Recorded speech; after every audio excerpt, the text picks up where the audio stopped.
Christmas का पहला उपहार। स्वर्गदूत जिब्राइल ने मरियम से कहा, तुम एक बालक को जन्म दोगी। कैसे? मरियम ने पूछा। मेरा तो विवाह नहीं हुआ है। परमेश्वर का पवित्र आत्मा तुम पर आएगा, बालक परमेश्वर का पुत्र होगा। मरियम ने उस पर विश्वास किया।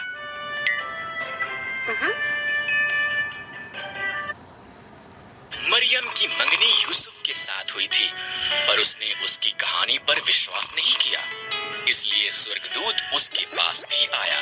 मरियम झूठ नहीं बोल रही है, उसका बालक परमेश्वर का पुत्र होगा। तुम उसका नाम यीशु रखना। कई महीने बीत गए, तब वो बैतलहम यूसुफ के शहर में सरकार के पास नाम लिखाने के लिए यात्रा करके गए। उस लंबी यात्रा के बाद मरियम के जन्म देने का समय आ पहुंचा। किसने मरियम को बताया कि उसके एक बालक उत्पन्न होगा? बैतलहम में सभी सराएं भरी हुई थीं।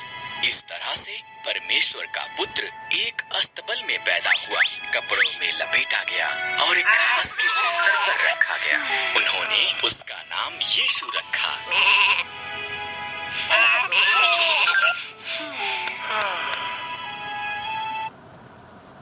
उस रात को एक स्वर्गदूत बैतलहम के निकट पहाड़ियों में कुछ चरवाहों पर प्रकट हुआ। सुसमाचार, स्वर्गदूत ने कहा, तुम्हारा उद्धारकर्ता पैदा हुआ है। वो बैतलहम में एक चरनी में रखा हुआ है।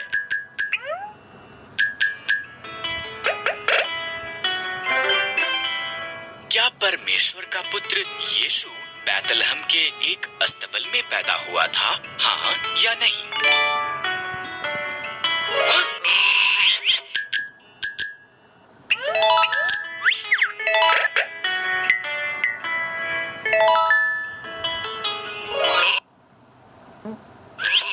अचानक और स्वर्गदूत प्रकट हुए, इतने ज्यादा कि उनसे पूरा आकाश भर गया। आकाश में परमेश्वर की महिमा। उन सब ने गीत गाया, पृथ्वी पर उन मनुष्यों में जिनसे वो प्रसन्न है शांति हो।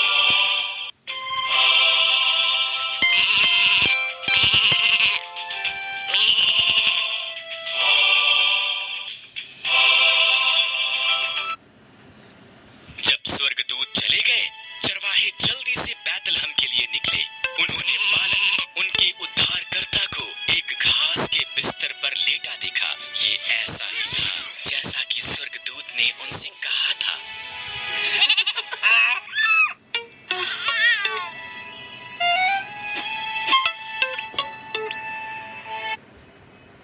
चरवाहों के यीशु को देखने के बाद वो शहर में से होकर गए। वो बहुत उत्साहित थे। उन्होंने जो हुआ था वो सबको बताया और उन्होंने परमेश्वर की उस सब के लिए जो उसने किया था प्रशंसा की।